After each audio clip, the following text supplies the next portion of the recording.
पहले तो ये है कि बीजेपी अभी भी ये समझ रही है कि वो 2019 के रिजल्ट में है। तो अभी उर्दू में कहते हैं कि अभी ख्वाब गफलत से बेदार नहीं हुए हैं। दूसरी बात यह है कि इस पूरे प्रेसिडेंट के एड्रेस में कहीं पर भी लफ्ज़ माइनॉरिटी का इस्तेमाल नहीं हुआ। आखिर क्यों? भाई, संविधान की आप बात करते हैं तो संविधान में आर्टिकल 30 में लिखा नहीं है माइनॉरिटी, तो इतनी नफरत क्यों है? तीसरा यह है कि नौजवानों की बात हो रही है, बेरोजगारी तो उनका मुकद्दर बना के रख दिया। सबसे ज्यादा बेरोजगार अगर कोई इस देश में है तो नौजवान हैं, उनके बारे में सिर्फ बातें हो रही हैं।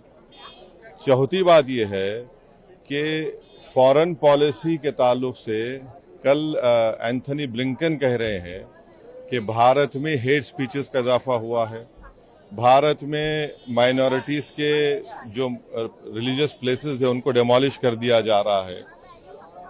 पांचवी बात यह है कि कोई देश को राह दिखाने के लिए कि सरकार क्या करने वाली है इकोनॉमी को रिवाइव करने के लिए, कुछ जिक्र नहीं है। तो इसमें कुछ है ही नहीं, old wine in new bottle का सवाल है। और बीजेपी अभी भी उसी अहंकार में है, अभी रियलाइज नहीं कर रही है क्या हो गया उनको।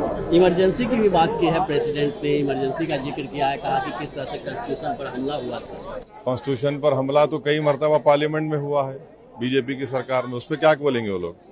कितने इंस्टेंसेस गिनाए आपको? नीट को लेकर भी कहा कि हाँ, नीट का तो आप बोल देते ना कि दोबारा करवाएंगे।